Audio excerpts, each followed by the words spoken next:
नमस्कार दोस्तों, स्वागत है आपका हमारे इस द हिंदू और दैनिक जागरण के न्यूज़ एडिटोरियल के अंदर। आज 15 अक्टूबर है। चलिए शुरू करते हैं। ठीक है। सबसे पहला जो हमारा जो एडिटोरियल है वह द हिंदू से संबंधित है, जिसके अंदर कहा गया भी किस प्रकार से जो महिलाएं हैं उनका कृषि के अंदर हम क्या करते हैं, नेगलेक्ट करते हैं, या उनका जो योगदान है उसको हम क्या करते हैं, नेगलेक्ट करते हैं।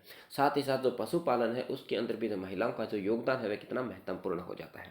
ठीक है। तो सबसे पहले आर्टिकल के अंदर क्या कहता है भी पशुधन क्षेत्र में भारत की ग्रामीण अर्थव्यवस्था में सबसे तेजी वाले बढ़ने वाले घटकों में से एक है।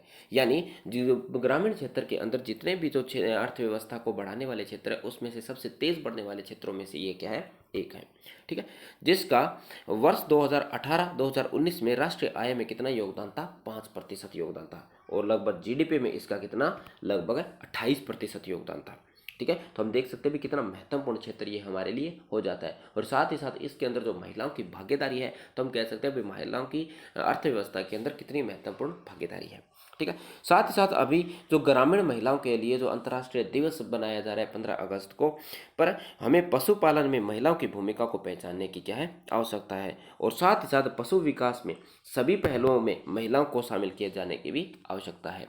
ठीक है। क्योंकि जो पशुपालन के अंदर सबसे जो महत्वपूर्ण योगदान होता है वह महिलाओं को होता है, चाहे वो पशु के प्रजनन से संबंधित हो, पशु की चिकित्सा देखभाल से संबंधित हो, या फिर उनकी विस्तार सेवाओं से संबंधित हो, या प्रशिक्षण तक पहुँच हो। इन सभी के अंदर जो महिलाओं की जो भागीदारी है वह कितनी महत्वपूर्ण होती है, ये हम देखते हैं।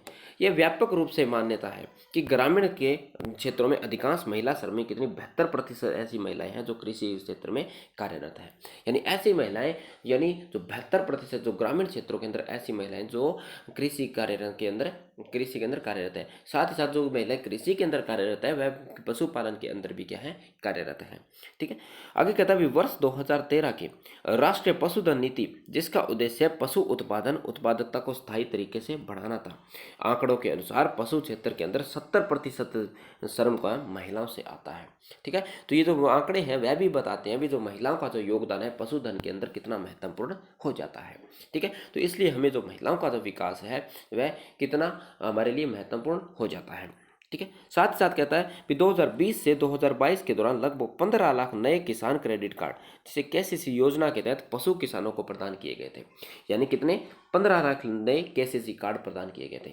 मगर इनमें कितनी महिला थी इसकी हमें कोई जानकारी नहीं है। यानी कितनी ऐसी जो, ये तो पता है क्योंकि हम जो बाहरी काम होते हैं कहीं ना कहीं जो हमारे घरों में है जो पुरुष वर्ग करते हैं, तो महिलाओं को इस प्रकार से आगे नहीं आने दिया जाता है। तो इसमें हम ये भी अनुमान नहीं लगा सकते हैं जो 15 लाख की जो संख्या थी इसमें कितनी ऐसी महिलाएं थी जिन्होंने अपने यानी कह सकते हैं भी बैंक में जाकर या वित्तीय समावेशन के आधार पर खुद लोन लिया था। ठीक है। जबकि हमने 15 लाख के क्रेडिट कार्ड के तौर पर पशुओं के लिए हमने लोन दिया था। ठीक है। साथ ही साथ क्या भी पशु अर्थव्यवस्था में शामिल महिलाओं का श्रम भी हमारे लिए क्या होता है, महत्वपूर्ण हो जाता है। क्योंकि महिला को निर्णय लेने व पशु के विकास के इस हर चरण में शामिल किया जाना चाहिए। यानी हम देखते हैं भी महिला को जो, यानी जो लोन लेने से संबंधित निर्णय, वह निर्णय किसको, महिलाओं को ही लेने चाहिए। साथ ही साथ जो पशु क्षेत्र का विकास, यानी किस प्रकार से जो पशु क्षेत्र का विकास किया जा सकता है उसके लिए भी हमें महिलाओं की सलाह लेने की क्या है, आवश्यकता है। क्योंकि महिलाओं जिस प्रकार से पशुओं की देखभाल करती है तो इस प्रकार से पुरुष उस तुलना में नहीं कर पाते हैं। ठीक है। आज सरकारी आंकड़ों में महिला पशु का दरकिनार के कारण अदृश्य हो गई है। जिस प्रकार से क्या है, पशुधन के अंदर क्या कहते हैं, महिला को हम दरकिनार कर देते हैं, जिसकी वजह से जो महिलाओं का जो योगदान है वह कहीं ना कहीं क्या हो जाता है, हमारे लिए अदृश्य हो जाता है। यानी हम उसको समझ नहीं पाते हैं। तो हमें क्या करता है, इसे ठीक करने की क्या है भी आवश्यकता है। ठीक है। तो ऐसा इस आर्टिकल के अंदर लगभग कहा गया है। ठीक है। तो किस प्रकार से भी महिलाओं का योगदान हम बढ़ा सकते हैं। ठीक है। तो हमें क्या करना होगा, महिलाओं को प्रोत्साहन करने के लिए अलग अलग योजनाएं चलानी होगी। कि ऐसा करना होगा भी जिसमें लोन है केवल और केवल महिला ही ले सके थी, यानी प्रत्यक्ष रूप से महिला का उपस्थित होना आवश्यक है। साथ ही साथ कम दरों पर जो लोन है वह उपलब्ध करवाना। साथ ही साथ जो लोन जिस वस्तु यानी जिस चीज़ के लिए उपलब्ध करवाया गया है, क्या वह पैसा उसी क्षेत्र में उपयोग हो रहा है या अन्य क्षेत्रों में उपयोग हो रहा है, इसकी भी हमें जांच करनी होगी समय के साथ साथ। ठीक है। तो इस प्रकार के कुछ जो हम देख सकते हैं, अलग अलग परिप्रेक्ष्य में सोच सकते हैं, जिसका हम विचार कर सकते हैं। ठीक है। तो अगला आर्टिकल है वह भी हमारा द हिंदू से संबंधित आर्टिकल है। जैसा ही एक आर्टिकल हमने एक दो दिन पहले दैनिक जागरण के अंदर देखा था भी, जिसमें ऐसा था भी किस प्रकार से जो भारत है जब तक भारत अपनी सैन्य गतिविधियों के अंदर आत्मनिर्भर नहीं बनेगा, जब तक भारत एक विकसित राष्ट्र के रूप में बनने की कह सकते हैं कि और उतनी तेजी से विकास नहीं कर पाएगा जितना कि हमें आशा है। ठीक है, क्योंकि हमने 2047 तक एक विकसित राष्ट्र बनने के रूप में अपनी एक प्रतिबद्धता जाहिर की है। ठीक है, तो कहता क्या है आर्टिकल भी, प्रधानमंत्री नरेंद्र मोदी जी ने सैन्य प्रौद्योगिकी और अर्धचालक वैज्ञानिक आधारित व्यवसायों में आत्मनिर्भरता के लिए एक ठोस प्रयास कर रहे हैं। यानी कह सकते भी सैन्य प्रौद्योगिकी और अर्धचालक यानी जो सेमीकंडक्टर्स होते हैं और वैज्ञानिक आधारित व्यवसायों के लिए, यानी जो ऐसे व्यवसाय जिसके अंदर विज्ञान की आवश्यकता होती है, उसमें हम आत्मनिर्भरता बनाने के लिए ठोस प्रयास कर रहे हैं। यानी उसके अंदर वित्तीय सहायता उपलब्ध करवा रहे हैं, लोगों को प्रोत्साहन कर रहे हैं, इस प्रकार के कदम उठाए जा रहे हैं।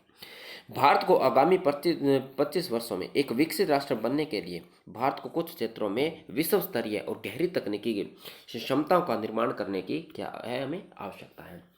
यानी हमने वर्ष 2047 तक एक विकसित राष्ट्र रूप के बनने के रूप में हमने क्या किया, एक लक्ष्य निर्धारित किया है। तो इसके लिए हमें कहीं के जो हमारी जो तकनीकी क्षमता है और साथ ही साथ जो कुशल आधारित जो श्रमिक है उनका विकास हमें करना होगा, जो उनके निर्माण के लिए हमें आवश्यकता है, और उसमें हमें अधिक बल देने की भी आवश्यकता है। आगे इसके अंदर इस बाजार की असक्षमता को हल करने के लिए यहाँ जो इंडिया स्ट्रेटेजिक फंड का सृजन भी करना होगा। यानी इस प्रकार की जो असक्षमता है, यानी हमारे पास क्या है भी कहीं पे जो वित्त की क्या है कमी है, जिसकी वजह से क्या होना, हमें जो इंडिया स्ट्रेटेजिक फंड बनाना होगा, जिसका जो पैसा होगा वह केवल और केवल अनुसंधान जैसे कार्यों के अंदर लगाया जाएगा। ठीक है, मौजूदा कॉर्पोरेट सोशल रिस्पॉन्सिबिलिटी बजट, जो कि सीआर का बारे में हमने जिक्र किया था, भी एक कंपनी क्या होती है, भी एक अलग पैसा कह सकते हैं भी जो सोशल कार्यों के लिए बचा कर रखती है। तो ऐसा ही एक अलग से हम कह सकते हैं भी सेस लगाकर भी बजट के एक नवाचार को हमें अपनाना होगा। क्या है भी, हमें जो सोशल कॉर्पोरेटिव सोसाइटीज़ हैं या जो स्टेबिलिटी है, तो उस रिस्पॉन्सिबिलिटी या जो कंपनियां होती है जो रिसोर्सेज यूज करती हैं, तो उनसे एक अलग पैसा बचा करके हमें अनुसंधान जैसे क्षेत्रों में लगाना होगा। ठीक है, ताकि हम जो रक्षा उपकरण है उसमें आत्मनिर्भर भी हो पाए। साथ ही साथ जो हाई नेट वेल्थ है में टैक्स वेल्थ रणनीतिक तकनीक के लिए पूंजी प्रवाह को भी प्रोत्साहित करना होगा। साथ ही साथ जो ऐसे लोग हैं जिनका जो आय बहुत अधिक है, उनके ऊपर भी हम अलग से सेस या कुछ अन्य अधिभार लगा करके इसके अंदर जो मौजूदा वित्त है उसका प्रदान करा सकते हैं। ठीक है, साथ ही साथ हमें कुछ और भी जो वित्त के लिए अलग से जो रास्ते भी तलाशने की क्या है आवश्यकता है।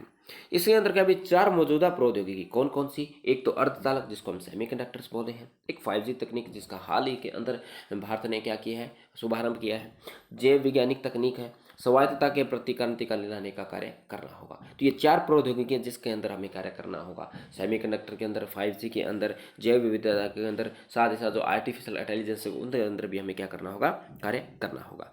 ठीक है, साथ ही साथ गहरी प्रौद्योगिकी लगभग हमेशा दोहरे उपयोग की होती है। यानी जो गहरी प्रौद्योगिकी है जिसका विस्तार बहुत अधिक मात्रा में होता है, उसका हमेशा नहीं हमेशा दोहरी पद्धति होती है, यानी इसका 2 कार्य होते हैं। ठीक है, जिसमें इसमें एग्जाम्पल दिया गया जो गूगल मैप्स हैं, में उबरने के लिए हमें जीपीएस की आवश्यकता होती है।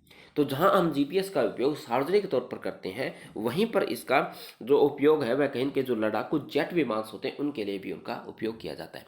जीपीएस का उपयोग हमारे लिए इतना महत्वपूर्ण है, जिस तरह की जो जेट मिसाइल्स होती हैं उनके लिए महत्वपूर्ण होता है, क्योंकि जो मिसाइल का जो टारगेट जो सेट किया जाता है वह जीपीएस आधारित आंकड़ों के आधार पर ही किया जाता है। जैसे हम लैंगिट्यूड्स और लैटिट्यूड्स पढ़ते हैं या अक्षांश देशांतर पढ़ते हैं, तो अक्षांश देशांतरों के आधार पर एक पॉइंट निर्धारित किया जाता है, दूसरे के ऊपर उसका टारगेट निर्धारित किया जाता है। तो हम कह सकते हैं जो नेविगेशन सिस्टम है लड़ाकू विमानों के लिए कितना महत्वपूर्ण या मिसाइलों के लिए कितना अधिक महत्वपूर्ण हो जाता है। ठीक है, इसी प्रकार से जो गहरी या जो बड़ी तकनीकी होती है, विस्तारित तकनीकी होती है, उसके दोहरे परिणाम होते हैं। ठीक है, तो उसको आधार पर हमें ध्यान में रखते हुए प्रौद्योगिकी का करना होगा, विकास करना होगा। ठीक है, अगला कहता है भारत निकट भविष्य में महत्वपूर्ण प्रौद्योगिकी का शुद्ध आयातक रहेगा। यानी आने वाले भविष्य के अंदर अभी तो हम क्या करेंगे भी एक आयातक के रूप में ही बने रहेंगे, यानी हम जल्दी ही एक निर्यातक या आत्मनिर्भर नहीं बन पाएंगे, इसके लिए हमें कुछ टाइम लगेगा। जबकि एक आत्मनिर्भर भारत के लिए यानी प्रधानमंत्री के दृष्टिकोण को सही गति पैदा की है। यानी अभी जो हमने जो गति यानी अभी जो रास्ता हमने तय किया है, जिसकी तरफ हम चल रहे हैं, अभी हम जो वैज्ञानिक सोच को बढ़ावा दे रहे हैं, अनुसंधान के अंदर, अनुसंधान एवं विकास के अंदर अब वित्त का प्रावधान कर रहे हैं या उनके बढ़ावा दे रहे हैं, तो ये एक सराहनीय कदम है। मगर इसे फलने फलने और फूलने में करीब 10 वर्ष यानी कह सके करीब 1 दशक या उससे अधिक समय लग सकता है, 10 या उससे अधिक वर्षों का समय लग सकता है। यानी ये इतना जल्दी पॉसिबल नहीं, अभी तो हमें एक आतंक देश ही बनकर रहेंगे। ठीक है, तो ये एक आर्टिकल था द हिंदू के अंदर। द हिंदू के अंदर 2 ही आर्टिकल ऐसे थे जो महत्वपूर्ण थे। ठीक है, अगला जो आर्टिकल है वह दैनिक जागरण से संबंधित है। इस आर्टिकल के अंदर जैसे हम मानवता के तौर पर एक आर्टिकल लिखा गया था, जिसमें हम कहीं न कहीं कुछ थोड़ा बहुत फैक्ट का भी जिक्र किया गया, वह भी हम देख लेते हैं। ये था कभी कब ला दी जाएगी सफाई कामों के सुविधा, यानी जो सफाई कर्मचारी होते हैं, जो हम कहते हैं जो मेला ढोने वाले जो कर्मचारी होते हैं, या फिर जो सीवर की सफाई करने वाले जो कर्मचारी होते हैं, तो उनके अंदर क्या है अभी जो किसी भी प्रकार के जो उनके स्वास्थ्य से संबंधित जो ठेकेदार होते हैं, वह किसी प्रकार के हम कहते हैं भी जो उनके स्वास्थ्य को नहीं समझ करके अब अपने हित को यानी प्राथमिकता देते हैं और उनको कुछ पैसों का लालच देकर ऐसी जो हानिकारक जगह पर उन पर कार्य करवाए जाते हैं, जिनकी वजह से उनकी मौतों भी होती है। कहते हैं भी जो ये सीवर होती है, साथ ही साथ इनके खिलाफ जो कभी कभी जो इनकी मौतें हो जाती है, वह भारतीय जो आईपीसी की धारा 304 के तहत मामले दर्ज किए जाते हैं। ठीक है, मामले दर्ज होते हैं मगर उन पर किसी सराहनीय कार्य नहीं होता है, उस प्रकार का जो विस्तारपूर्वक कार्य नहीं होता है जिस प्रकार की आशाएं होती है। फिर ये कार्य जो कहते हैं वह स्थिर पड़ जाते हैं और समय के साथ साथ दोबारा ऐसी कृतियां होती रहती हैं। क्योंकि अभी हमने देखा है अभी हाल ही के अंदर जो दिल्ली जैसे शहरों के अंदर और दिल्ली और फिर नोएडा और फरीदाबाद के अंदर क्या हुआ था, कुछ जो शिविरों के अंदर जो लोगों की क्या हो गए थे, मौत हो गई थी। ठीक है, तो इसके लिए हमने जो हाईटेक्स जो टेक्निक्स हैं या जो मशीनें हैं उनका उपयोग हमें करना चाहिए। साथ ही साथ इसके अंदर कहा गया भी जहाँ कई बार जो ये जगह होती है वहाँ पर उनको 10 से 15 मीटर रहना पड़ता है, जहाँ पर क्या होती है अभी जो से ammonia, carbon monoxide, sulphur dioxide जैसी जहरीली गैस होती है, जिनकी वजह से उसके जो स्वास्थ्य है वह काफ़ी मात्रा में क्या होता है, प्रभावित होता है, जिसकी वजह से कभी कभी उनकी क्या होती है, मौत भी हो जाती है। साथ ही साथ इसके अंदर जिक्र किया है भी वर्ष 2021 के आंकड़ों के मुताबिक देश में शुष्क शौचालय की संख्या लगभग 26 लाख है। ठीक है, और करीब 14 लाख शौचालय का अवशिष्ट खुले में प्रभावित किया जाता है। ठीक है, तो हम देखते हैं भी जो शौचालय है उनका जो अवशिष्ट पदार्थ है उसको भी खुले में छोड़ देना, कहीं कहीं हमारी जो हम कह सकते हैं खुले शौच मुक्त की जो अवधारणा थी वह भी क्या होती है, विफल हो जाती है। ठीक है, साथ ही साथ इसके अंदर कहा है भी जो हाथ से मेला सफाई की व्यवस्था खत्म करने के लिए कम से कम कितना लगभग 1.25 लाख करोड़ रुपए की लागत का एक नेशनल एक्शन प्लान तैयार किया गया है, जिसके तहत सफाई के लिए हाईटेक मशीनों का इस्तेमाल किए जाना था। ठीक है, तो ऐसे इन्होंने एक योजना भी बनाई है जिसका इतने हमने लगभग 1.25 लाख करोड़ का हमने वित्त प्रदान किया है, जिससे हम क्या करेंगे नए नए टेक्नोलॉजी के मशीनों का उपयोग करेंगे। ठीक है, जिसके तहत 500 शहरों समेत सभी बड़े ग्राम पंचायतों में भी सफाई के हाईटेक मशीनों का इस्तेमाल किया जाएगा। ठीक, तो ये एक्शन प्लान है, इसको हम त्वरित रूप पे यूज़ कर पाएँ, जल्दी से जल्दी इसका हम क्या कर पाएँ, प्रयोग कर पाएँ, तो ताकि हम जो मेले ढोने वाले जो व्यक्ति हैं उनकी जो कह सकते हैं अभी उनके स्वास्थ्य से संबंधित है, उनके कार्य करने की क्षमता में भी क्या हो, बढ़ोतरी हो सकती है।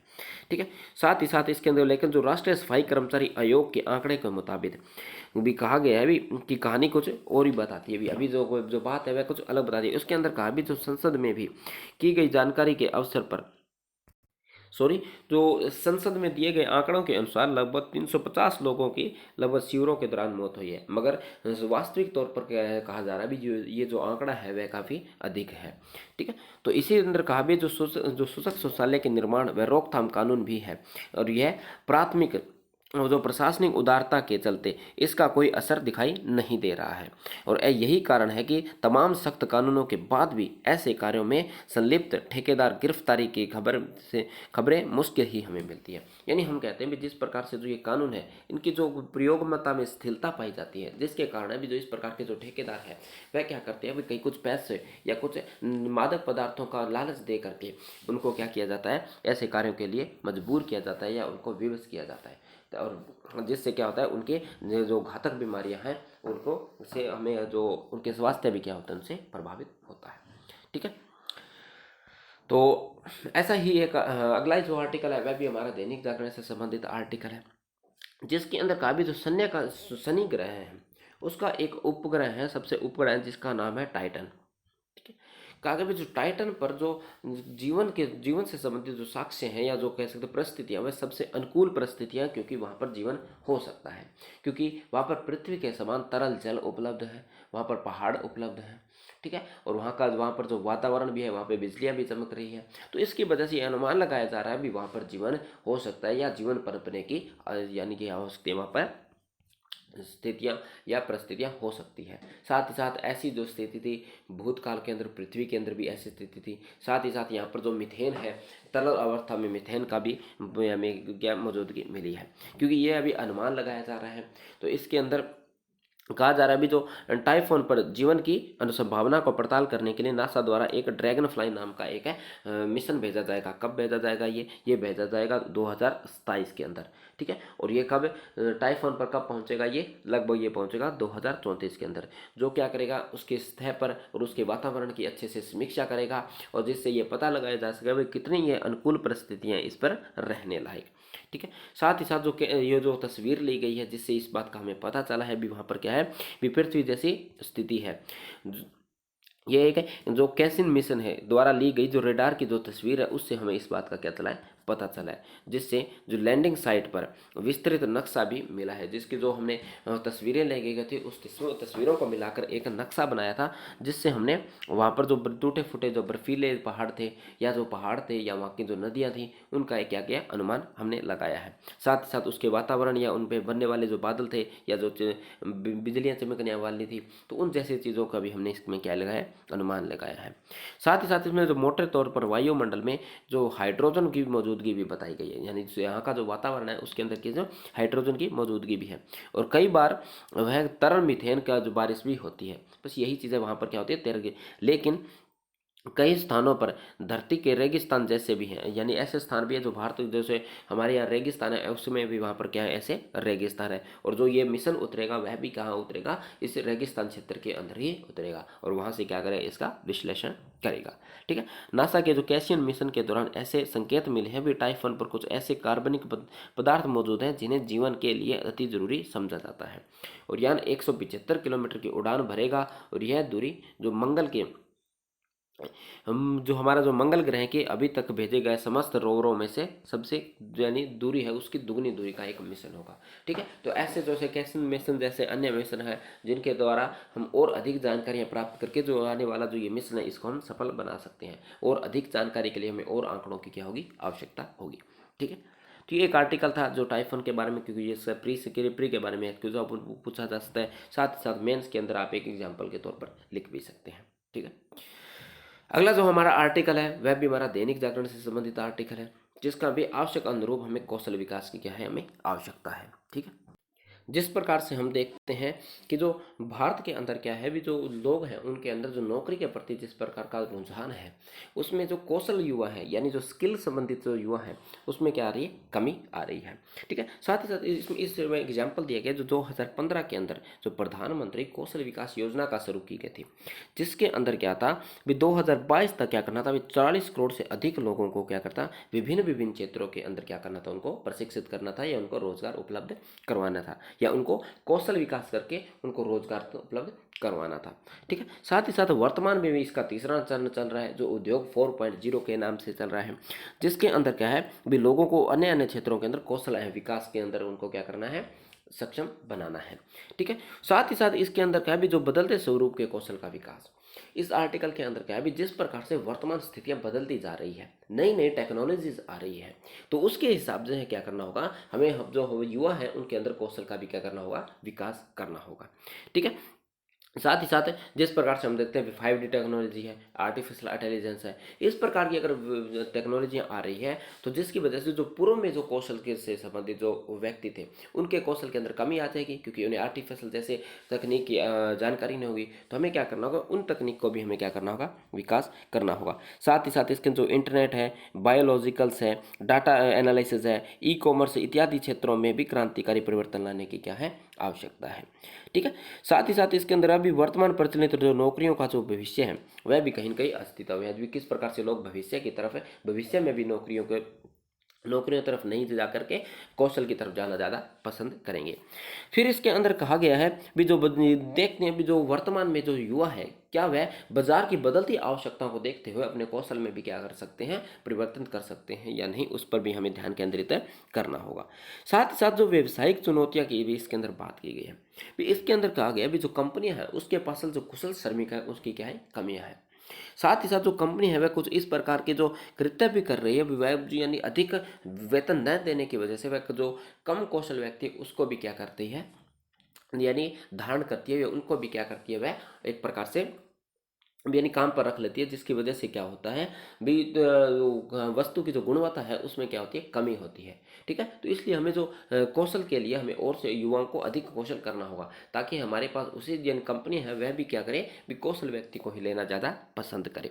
ठीक है, सरकार का दृष्टिकोण रहा है कि पीएम के जो कौशल विकास योजना के अंतर्गत कौशल एवं प्रतिरक्षण प्राप्त करने वाले रोजगार की ओर मुड़े। यानी जो सरकार का जो मुख्य लक्ष्य रहा है, भी जो वर्तमान में जो युवा नौकरी की तरफ बढ़ते जा रहे हैं, उनका जो रुझान है वह किसकी तरफ, कौशलता की तरफ फिरे, अपना बिजनेस शुरू करने की तरफ ध्यान केंद्रित हो, न कि नौकरी की तरफ उनका रुझान क्या हो, कम हो। ठीक, साथ ही साथ हमें संभावित उपाय क्या क्या करने चाहिए, इसके अंदर हमें क्या भी, जो सबसे पहले हम देखते हैं जो कौशलता के बाद हमें ऋण की आवश्यकता होती है, तो ऋण की जो कठिनाइयाँ होती है लेने के लिए वह क्या करनी चाहिए, हमें आसान करनी चाहिए। साथ ही साथ आसान किस्तों पर ऋण देना चाहिए, कम ब्याज पर उन्हें ऋण देना चाहिए। ठीक है, सरकार को भी वित्तीय सहायता इसके अंदर प्रदान करनी चाहिए।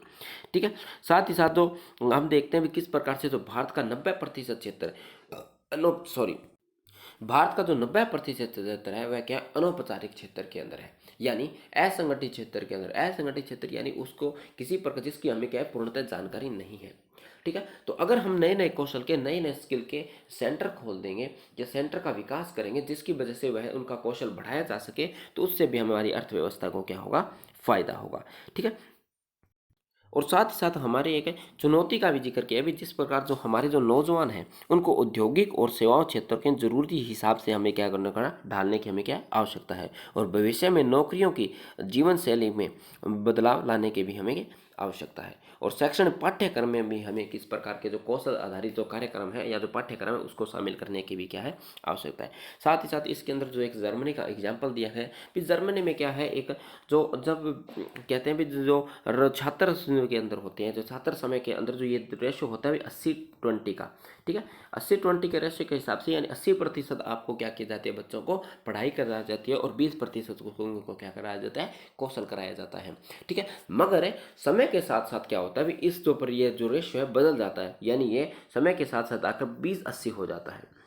यानी 20% आपको अध्ययन करवाया जाता है और 80% आपके कौशल की ओर आपका अध्ययन यानी ध्यान केंद्रित किया जाता है। तो इससे हमें क्या है, सीखने की आवश्यकता है, और हमें भी क्या करना चाहिए, ऐसे नए नए जो सरकार को इस प्रकार का पाठ्यक्रम है बनाने चाहिए, और जो नई शिक्षा नीति है उसके अंदर कुछ इस प्रकार के जो सुधार है उसको भी शामिल किया जाना चाहिए। तो इस प्रकार के जो कुछ सोल्यूशन इसके अंदर दिए गए हैं, जिससे हमें जो सकारात्मक लोगों की इसके प्रति सकारात्मक सोच को भी हमें क्या देना, बढ़ावा देना चाहिए, और लोगों में जागरूकता को भी हमें बढ़ावा देना चाहिए। ठीक है, तो इसके ऊपर एक आर्टिकल लिखा गया था। साथ ही के अंदर एक छोटा सा आर्टिकल इधर भी लिखा गया भी, रोजगार की दिशा में बढ़ते कदम, ये भी कहीं न कहीं इसी से संबंधित एक आर्टिकल है। तो इसके अंदर एक एग्जाम्पल दिया गया है, यानी गृह मंत्रालय ने एक आंकड़ा दिया है, जिसके अंदर कहा है भी जो केंद्रीय राज्यसभा में बताया गया है भी 2020 में 3,548 और 2019 के अंदर 2,851 और 2000 अगर हम 17 की बात करें, सॉरी 2018 में 2,741 लोग ऐसे थे जो बेरोजगारी के कारण उन्होंने क्या की थी, आत्महत्या की थी।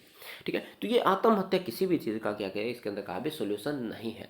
ठीक है, हम क्या करते हैं भी, रोजगार के तौर पर जो विकसित देश है उसकी ओर हम देखते हैं, यानी जिस प्रकार से इसके अंदर कहा है भी जो स्वरोजगार के संदर्भ में हम क्या करते हैं, जो विकसित राष्ट्र होते हैं, ठीक है, उसकी ओर हम देखते हैं, यानी जिन पर हमें अर्थव्यवस्था के परिपक्व व तकनीक उन्नत है, यानी उनकी तरफ देखते हैं, जिसका हम कह सकते हैं भी ह्यूमन डेवलपमेंट इंडेक्स है, उसकी ओर हम ध्यान केंद्रित करते हैं। मगर हम उस बात की ओर ध्यान केंद्रित नहीं करते हैं भी किस प्रकार से वहाँ पर जो कौशल का विकास हुआ है, किस प्रकार से वहाँ जो लोग हैं वह कौशल की अधिक अधिक ध्यान केंद्रित कर रहे हैं।